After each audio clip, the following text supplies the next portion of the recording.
lá no livro de Romanos. Romanos tem muita coisa sobre as Escrituras. Aqui vai falar um pouco sobre o Espírito Santo de Deus. Aí diz assim no versículo, começar no versículo 1, para você entender direitinho, Romanos 8, versículo 1. Portanto, agora, nenhuma condenação há para os que estão em Cristo Jesus, que não andam segundo a carne, mas segundo o Espírito. Então, Paulo aqui de início diz que não há nenhuma condenação para quem está andando seguindo a Cristo, segundo a palavra. Porque muitos, mesmo estando na igreja, ainda estão andando segundo a carne. E por quê? Porque não se consagram, não abrem o coração para Deus, não buscam extrair daqui a força que precisam para viver decentemente, de acordo com as Escrituras, para agradar a Deus. E aí isso impede que Deus opere neles. Estão orando, pedindo, mas tem alguma coisa, algum, vamos dizer assim, um resquício de um ressentimento no coração, às vezes até contra o pastor, no caso aqui eu, pastor Jaime, você na sua igreja, um membro contra você, porque não gostou daquela palavra, queria que você falasse o que ele queria ouvir, mas nós oramos a Deus para que Ele nos deixe ser usado por Ele. Porque o que eu tenho para você é igual ao que você tem para mim, nada. Você não tem nada para mim, eu para você. Agora, como ministro de Deus, se eu me consagro, Deus me abre a palavra, eu falo, e Ele fala o seu coração, Ele dá o testemunho, aí a responsabilidade não é minha mais, é sua, porque você entendeu o que você tem que fazer. Se fizer, será abençoado. Se não fizer, você vai ficar marcando o passo. Daqui a 50 anos, 70, como eu tenho 70, que eu sigo a Cristo. Então você vai olhar para trás e mas eu não consegui isso, não consegui isso, e não sei o que. Deveria ter buscado a Deus, buscado para que o Senhor o usasse. Aí diz aqui, que não ando segundo a carne, muitos andam, mas segundo o Espírito, que é o Espírito de Deus, falando ao seu coração. Aí ele diz no 2, porque a lei do Espírito de vida em Cristo Jesus me livrou da lei do pecado e da morte. Então o que eu vou fazer? Buscar a lei do raciocínio? Não, vou buscar a lei do Espírito de vida em Cristo Jesus, que vimos em Cristo Jesus, a maneira que ele reagia, que ele ensinava, é tudo perfeito com Jesus. Aí ela me livra da lei do pecado e da morte. Do contrário, eu vou estar sempre com tentações, caindo, chorando diante de Deus, eu vou estar sempre com problemas que a morte quer destruir. Então vamos buscar a Deus. Versículo 3, por favor. Porquanto o que era impossível à lei, visto que como estava enferma pela carne, falando da lei de Moisés, ela estava enferma por causa da carne, porque ela não tinha a revelação da palavra como temos hoje. Deus enviando o seu Filho em semelhança da carne do pecado, pelo pecado condenou o pecado na carne. Então está condenado. Nós agora sabemos como é que nós vamos andar. E para que ele fez isso? Para que a justiça da lei, quem tiver celular, se puder abaixar o volume, eu agradeço, porque aí não atrapalha a mim, nem você, nem o vizinho. Aí eu olho o seu agora, para o senhor não tocar em seguida. Aqui, olha. Porquanto que era impossível a lei, visto que como estava enfermo pela carne, Deus vendo o seu Filho, isso que eu já falei, para que a justiça da lei se cumprisse em nós. Irmãos, Ele já enviou para que cumprisse. O que é a justiça da lei? O que nós temos de aplicar. Se eu estou doente, pelas feridas de Jesus, eu estou curado. Vai embora todo. Está falando da palavra escrita. Todo o mal da minha vida. Se eu estou em tentação, Deus, eu não quero ficar pensando nessas coisas. Só me muda. Você tem que ser sincero com Deus. Mas algumas coisinhas me podem ser agradáveis. Então, no escondido, não tem nada escondido diante de Deus. Nos olhos do Senhor, você está buscando o pecado. Você está buscando, abrindo a porta para o diabo tocar em você. Aí vem o mal, e você, e agora, o que eu vou fazer? Aí talvez já seja tarde, né? Hoje você vai ver a novela do Vida Real, um caso muito sério. O homem estava com câncer no estômago, 80% tomado. Já descendo para o intestino, espalhando. E ele vai assiste um programa, encontra a palavra de Deus, ora, nosso programa, ora, e depois ele é internado para fazer a operação. E o doutor foi chegando, querendo saber, abriu, depois falou com ele assim: olha, parabéns, está tudo limpo lá dentro, não tem mais nada. Negócio sério, pessoal. Ele aplicou a justiça da lei. Você tem que aprender a aplicar. Quem é o melhor a aplicar a justiça em mim? Alguma outra pessoa? Não sou eu. Você é você. Você se conhece. Eu nunca vou saber o que há em você, nem quero saber, como você não vai saber em mim. Deus sabe de tudo. Se eu me acerto com Deus, eu tenho poder para aplicar a justiça da lei. Aí que mais que diz aqui? Para que a justiça da lei se cumprisse em nós, que não andamos segundo a carne, mas segundo o Espírito, mas o Espírito Santo. Aí deixa eu dar uma paradinha. Você precisa aprender como é que você vai ser cheio do Espírito Santo.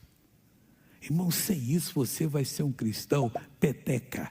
O demônio joga você para cá, você chora diante de Deus, melhora, ele joga você para lá. Um dia você vai chorando, outro dia você batendo a cabeça na parede de tanta raiva. Para com isso, você tem que aprender a ser de Deus e esquecer essas coisas da carne. Não estou dizendo que você tem que ser uma pessoa diferente do que Deus criou, mas não tem pecado com você. Quem tem, como diz Jesus, quem tem ouvido para ouvir, ouça, né? Porque os que são segundo a carne inclinam-se para as coisas da carne. O que você gosta? Está vendo televisão, ninguém está com você na sala. Eu vou ver essa coisa aqui. Não, você não quer saber dessa coisa não. Muda o canal na hora. Ali está cheio de oferta de pecado. Então você porque os que são segundo a carne, inclinam para a coisa da carne. Você ainda é segundo a carne, você se inclina.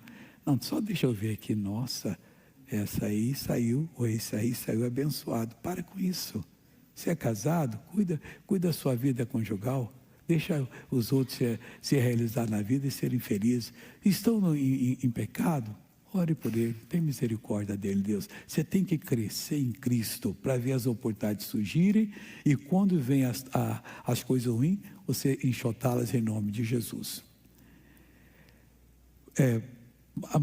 Mas os que são segundo o Espírito, para as coisas do Espírito. Tem muita coisa em todo o setor da vida que o Espírito de Deus quer que você seja abençoado.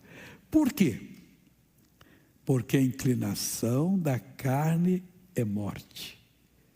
Quando você segue a inclinação da carne, você está seguindo a inclinação do reino das trevas. Aquilo vai matar a sua fé, vai lhe afastar de Deus. E se você não volta a tempo e parte para a eternidade, você estará perdido para sempre. Não estou nem aí. Coitado de você, está falando igual qualquer doido fala. Você tem que ter juízo na cabeça. Eu acabo com a minha vida. Não acaba, sua vida nunca acaba. Você pode cortar você aqui da terra. Por quê? Você não pode fazer isso. Não, porque eu estou cansado. Não está cansado de coisa nenhuma. O demônio está acabando com você. E principalmente com a pessoa que ele sabe que essa pessoa vai ser uma bênção. Quem vai ser uma bênção é mais perseguido que quem pensa que não vai ser nada na vida. Aquele que sabe que o inimigo vai vir para poder perturbar a pessoa. Aí continuando aqui. Porque a inclinação da carne é morte, mas a inclinação do Espírito é vida e paz. Se inclinou para as coisas de Deus, pode escrever, você vai ter vida, você vai ter paz. Amém? Então vamos fazer o seguinte agora, vamos dar uma paradinha aqui. Se der, eu continuo aqui, mas eu estou com outra mensagem para daqui a pouco, em nome de Jesus. Quero lhe mostrar uma coisa bonita. Argentina, foi lindo. A coisa foi abençoada, reunião maravilhosa. A primeira reunião, então, a igreja estava lotadérrima e deu aqui no altar, aquele pessoal com muleta, você agora vai pôr a muleta aqui. Colocou, agora você vai andar, passear. Aí saiu todo mundo passeando. Coisa linda, linda, linda. Cara, tinha uns que tivemos que incentivar mais, porque eles não estão acostumados a ver essas coisas. Mas no final foi só bênção. Nós hoje somos pessoas libertas, e quem ainda não é de Jesus é só aceitar, já entra no grupo dos libertos. E já pode sair daqui hoje contando a vitória que já recebeu. Isso é uma atitude de fé que você vai tomar. Então aqui, na palavra do Senhor, está escrito no capítulo 4 do livro de Ruth, a respeito de uma atitude que Boaz tomou em favor de Ruth e de Noemi. Deixa eu explicar. Havia na cidade de Davi, que ele nasceu, isso 100 anos antes ou mais um pouco, uma família. Ele chamava Elimeleque, casou com uma mulher chamada Noemi, significa aprazível, e tiveram 2 filhos. Aí houve uma seca, uma provação, e quando há seca, essas coisas da natureza sempre aconteceram e vão continuar acontecendo. Eles então decidiram abandonar Belém, cuja tradução é casa de pão, e ir peregrinar no país de Moabe.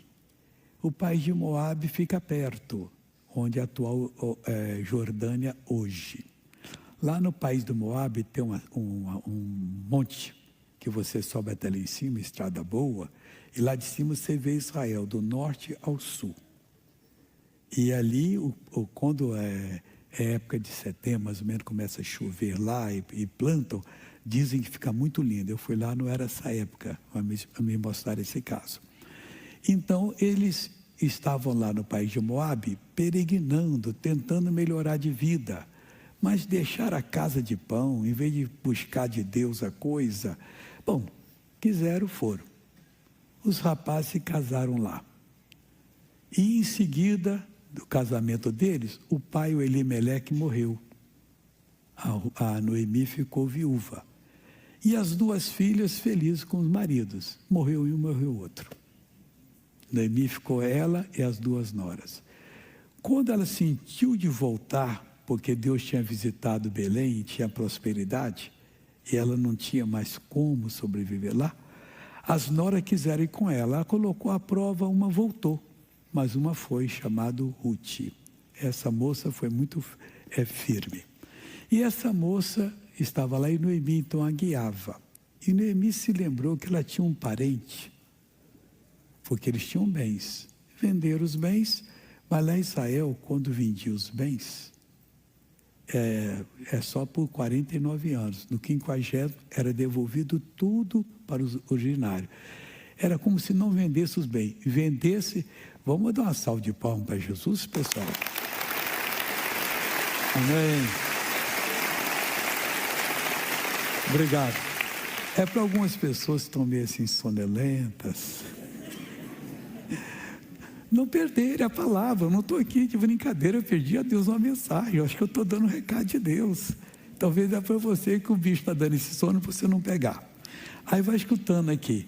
Aí ela ouviu falar que em Belém Deus tinha visitado o povo. Então vou voltar para lá. Depois a nora em prova, uma voltou para o país dela e essa outra ficou firme, chamada Ruth. Não me enche para que te deixe, o teu povo será o meu povo, teu Deus é o meu Deus. Onde você dormir, eu vou dormir, onde você morrer, eu vou morrer. A outra provou que tinha mudado. Aí estava lá trabalhando agora, nas colheitas lá, para poder sobreviver, a Ruth. A Noemi lembrou de um parente emidou, usou uma estratégia, porque esse parente tinha o direito de comprar a propriedade que era dele, assumir a propriedade. E nessa estratégia do Noemi, ele conheceu Ruth e ficou assim muito feliz com ela, era solteirão, rapaz. Mas ele disse, eu não posso remir você, porque tem um na minha frente. Mas ele estava tão desejoso de ser o esposo de Ruth, uma coisa quando vem de Deus a pessoa sente, que ele disse o seguinte, vamos fazer isso aqui, eu vou propor a ele que assuma. E quase que o rapaz assumiu. Ei, cidadão, vem para cá, aqui está o conselho da cidade e tal, você é como eu, parente de Elimeleque, e nós podemos assumir tudo que é deles. Agora eu pergunto a você, você gostaria de assumir e tal, as propriedades? E o rapaz se mostrou propenso a assumir. Mas saiba que quem assumir, vai assumir a nora de Elimeleque. Porque ela é viúva, e assim diz a lei. Ah, então não quero. Então você não quer? Vamos ver aqui agora. Eu estou resumindo, porque senão eu vou dar o livro de Ruth aqui agora, mas ele está aqui no Shopping do Povo, que é um dos melhores livros que Deus me usou para escrever. Diz assim, capítulo 4, versículo 9. Ele fala assim: então Boaz disse aos anciãos de todo Israel, que estava lá, o conselho da cidade: sois hoje testemunhas de que tomei tudo quanto foi de Elimeleque, porque ele não quis. Mas o Boaz não queria que amanhã viesse um arrependimento. Ah, você me passou a perna. Então vocês são testemunha que eu tomei agora tudo que é de Elimeleque. E de Quilion, o filho que morreu, e de Malom, o outro filho, da mão de Noemi, que era a esposa. E de que também tomo por mulher a Ruth, a moabita, que foi mulher de Malom, para suscitar o nome do falecido sobre a sua herdade, para que o nome do falecido não seja desarraigado dentre seus irmãos, e da porta do seu lugar, disto sois hoje testemunhas.